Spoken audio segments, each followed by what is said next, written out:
வணக்கம் நண்பர்களே, இது உங்கள் பணத்தை மிச்சப்படுத்துவதும் ஆப்ரலாட் தமிழ் சேனல். இன்னைக்கு ஏப்ரல் 23 வியாழக்கிழமை. இந்த வீடியோல உங்களுடைய பழங்கள் வாங்குற செலவை எப்படி பாதியா குறைக்கலான்னு பார்க்க போறோம். எப்படின்னா, நீங்க மார்க்கெட்டுக்கு போறதுக்கு முன்னாடி ஒரு 25 வகையான பழங்களோட விலைகளை தெரிஞ்சுக்கிட்டு, எந்தெந்த பழங்கள் விலை அதிகமா இருக்கு, எந்தெந்த பழங்களோட விலை குறைவா இருக்கு அப்படிங்கிறத நீங்க பார்த்துட்டு அதுக்கப்புறமா மார்க்கெட்ல விலை குறைவான பழங்களை வாங்குனீங்கன்னா உங்களுடைய பழங்கள் வாங்குற செலவு பாதியா குறையுங்க. இன்னைக்கு பலாப்பழம் கிலோ 80 ரூபாய்க்கு விற்பனை ஆகுது. செந்தூர மாம்பழம் கிலோ 75 ரூபாய்க்கு கிடைக்குது. பங்கனப்பள்ளி மாம்பழம் கிலோ 110 ரூபாய்க்கு விற்பனை ஆகுது. பூவும் வாழைப்பழம் கிலோ 25 ரூபாய்க்கு விற்பனை ஆகுது. தர்பூசணி கிலோ 10 ரூபாய்க்கு விற்பனை ஆகுது. கிர்னி பழம் கிலோ 12 ரூபாய்க்கு விற்பனை ஆகுது. ஸ்ட்ராபெரி பெரிய பாக்ஸ் 400 ரூபாய்க்கு விற்பனை ஆகுது. சிவப்பு ஆப்பிள் கிலோ 180 ரூபா வரைக்கும் விற்பனை ஆகுது. பிளம்ஸ் கிலோ 250 ரூபா வரைக்கும் விற்பனை ஆகுது. மாதுளை கிலோ 130 ரூபாய்க்கு விற்பனை ஆகுது.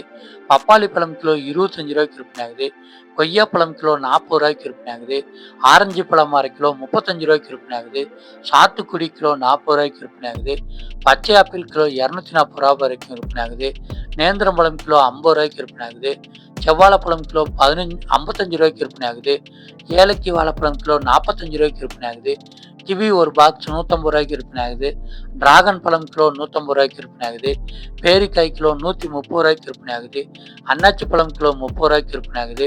திராட்சை பழம் கிலோ 45 ரூபாய்க்கு விற்பனை ஆகுது. முலாம்பழம் கிலோ 15 ரூபாய்க்கு விற்பனை ஆகுது. காஷ்மீர் ஆப்பிள் கிலோ 210 ரூபா வரைக்கும் விற்பனை ஆகுதுங்க. அடுத்ததா இன்னைக்கு என்னென்ன பழங்கள் வாங்கினா நம்மளுடைய பழங்கள் வாங்குற செலவை பாதியா குறைக்கலாம் அப்படிங்கிற இன்னைக்கு விலைக்குறைவா கிடைச்சிட்டு இருக்கிற பழங்களோட லிஸ்ட்டை பார்த்துடலாம். இன்னைக்கு தர்பூசணி கிலோ 10 ரூபாய்க்கு கிடைச்சிக்கிட்டு இருக்கு. கிர்னி பழம் கிலோ 12 ரூபாய்க்கு விற்பனை ஆகுது. முலாம்பழம் கிலோ 15 ரூபாய்க்கு விற்பனை ஆகுது. மாங்காய் கிலோ 20 ரூபாய்க்கு விற்பனை ஆகுது. பூவாழைப்பழம் கிலோ 25 ரூபாய்க்கு விற்பனை ஆகுது. பப்பாளி பழம் கிலோ 25 ரூபாய்க்கு விற்பனை ஆகுது. அன்னாச்சி பழம் கிலோ 30 ரூபாய்க்கு விற்பனை ஆகிட்டு இருக்கு. ஆரஞ்சு பழம் அரை கிலோ 35 ரூபாய்க்கு விற்பனை ஆகிட்டு இருக்கு. கொய்யாப்பழம் கிலோ 40 ரூபாய்க்கு விற்பனை ஆகிட்டு இருக்கு. பலாப்பழம் ஏலம் வர்ற இடத்துல கிலோ 50 ரூபாய்க்கு உங்களால ஏலத்துல வாங்க முடியும். இந்த 10 வகை பழங்களை நீங்க உங்களுடைய கடைக்கோ, கேண்டீனுக்கோ, ஹோட்டலுக்கோ, வீட்டுக்கோ, வியாபாரத்துக்கோ அதிகமாக வாங்கி பயன்படுத்திக்கோங்க. இப்போ மாம்பழமும் பலாப்பழமும் சீசன் ஆரம்பிச்சதுனால விலைகள்லாம் குறைய ஆரம்பிச்சிருச்சுங்க. பலாப்பழங்களை ஏலம் வர்ற இடத்துக்கு வந்து வாங்கினீங்கன்னா ரொம்பவுமே விலைக்குறைவா ஏலத்தில் உங்களால் வாங்க முடியும்.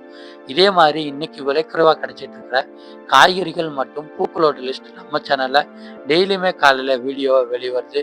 நீங்கள் சேனலை சப்ஸ்கிரைப் பண்ணிட்டீங்கன்னா மார்க்கெட்டுக்கோ கடைக்கோ போகிறதுக்கு முன்னாடி என்னென்ன பொருட்கள் வாங்கினா இன்னைக்கு உங்களுடைய செலவுகளை குறைக்கலாம், லாபத்தை அதிகரிக்கலாம், என்னென்ன பழங்கள் இன்னைக்கு என்னென்ன விலைக்கு வித்துக்கிட்டு இருக்கு அப்படின்னு வீட்டில இருந்தே தெரிஞ்சுக்கலாம். நன்றி.